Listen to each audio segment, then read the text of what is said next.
It took me 5 years to get my first research paper published.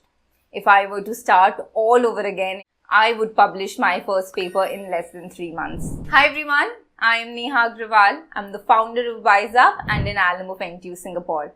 In this video, I will take you through my research journey, share some of the mistakes that I made so that you don't commit them, and also walk you through a complete step-by-step roadmap of how to do research and publish your first research paper.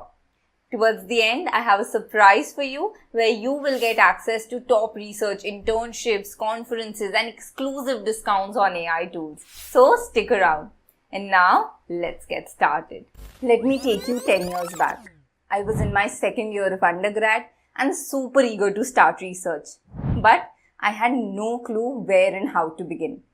My college did not have great research facilities and faculty support was minimal. So I wasted a whole year just to start a project. The mistake that I made was that I waited. I waited for an opportunity to come my way, for a professor to handhold me and guide me throughout the process, and blamed the research facilities for not being able to do a project.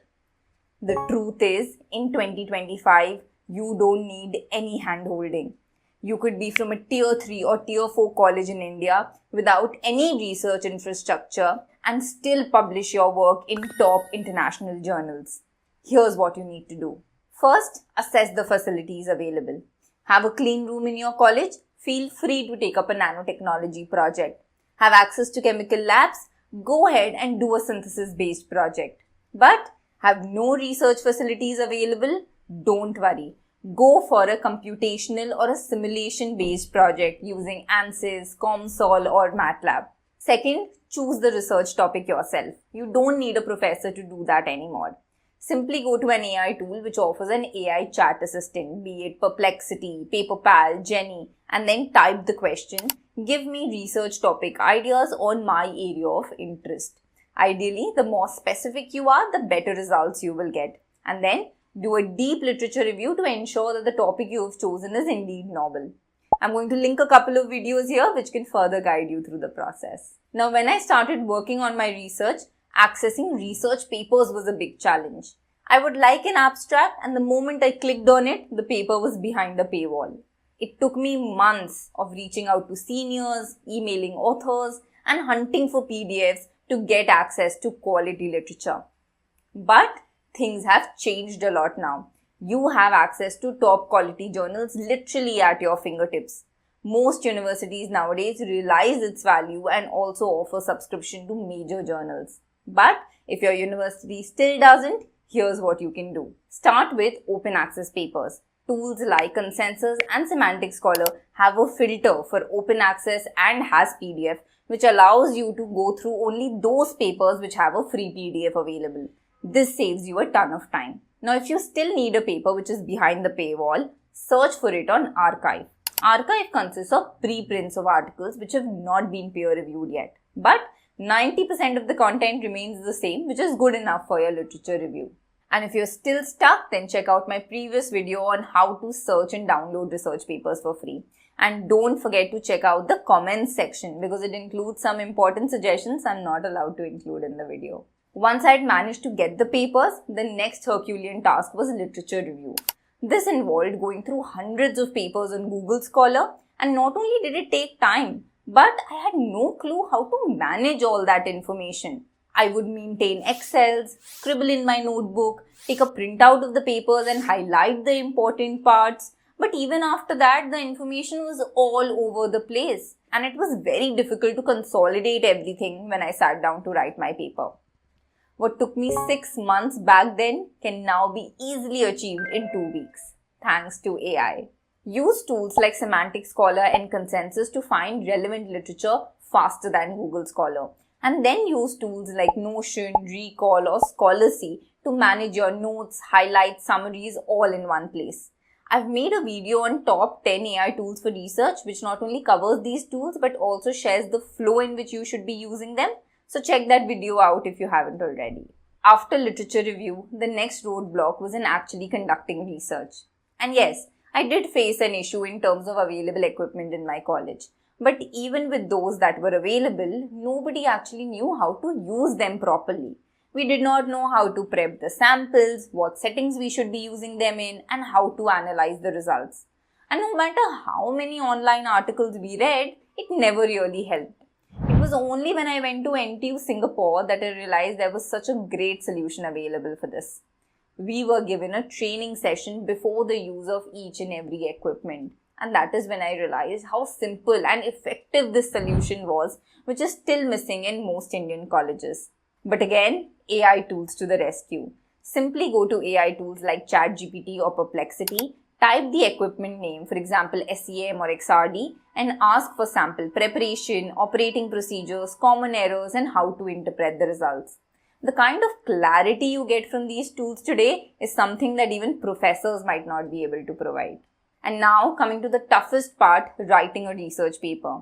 For me, and I'm sure most students, writing a paper meant going through previously published literature, seeing how each and every section was written, and then trying to copy that style. When I was at NTU, I had no idea how a research paper is written, how to make my writing strong enough, how to make my visuals more attractive and appealing, and how to support my claims properly. And as a result, even though my research was solid, my paper lacked quality. It got rejected 8 to 10 times, and eventually I had to get it published in a not so reputed journal just to get it out there. But that failure taught me a lot. It made me realize that writing a research paper is as important as conducting research because it's your only way of communicating your work with the world. After that, I took a course at NTU where I learned how to write a research paper properly. What is the information that should be included in each section, how to make my visuals like charts and graphs more attractive, and how to make the results speak for themselves. After that, the next paper I wrote got published in Advanced Materials Interfaces, a top journal in my field, which now has over 50 citations. All those learnings have now gone into my course, A to Z of research writing and presentation. So if you're working on your paper, definitely check it out. It's going to save you months of trial and error. I've put the link in the description below for you. Also, there are so many academic writing AI tools in the market right now, such as PaperPal, Jenny, SciSpace, Yomu, which can really make this process easier for you. What took 3 months back then can now be easily achieved in 1 week, thanks to these AI tools. I've added the links to all these tools along with their discount coupons in the description below for you. And I've also linked a couple of videos which talks about their features individually, which you can check out if you want. And lastly, there's one thing that I really wish I had when I had started. A supportive research community. A community where I could ask questions, learn about new tools, gain information about fellowships, internships, conferences, and just not feel alone that I was doing everything on my own.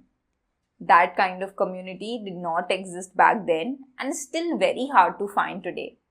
So to fix that, we have started 2 things. First is a WhatsApp channel where I regularly post research opportunities like internships, conferences, fellowships. I also share about latest AI tools that you should be using and exclusive discounts that you will not find anywhere else. The link is in the description. You can join it instantly. Second is an interactive research community.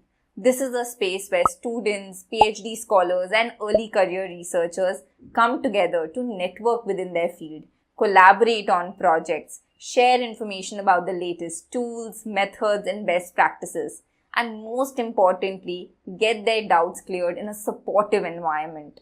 To keep this space real and high quality, it is only available to people who are part of our research writing and presentation course. So if you want to join this community, you can check out our course in the description as well. So guys, that's all I wanted to share with you today. If this video helped you, share it with someone who is at the beginning of their research journey. It might save them a few months if not years. Also, tell me in the comments below what has been your biggest research challenge so far. Thank you so much for watching and I will see you in the next one.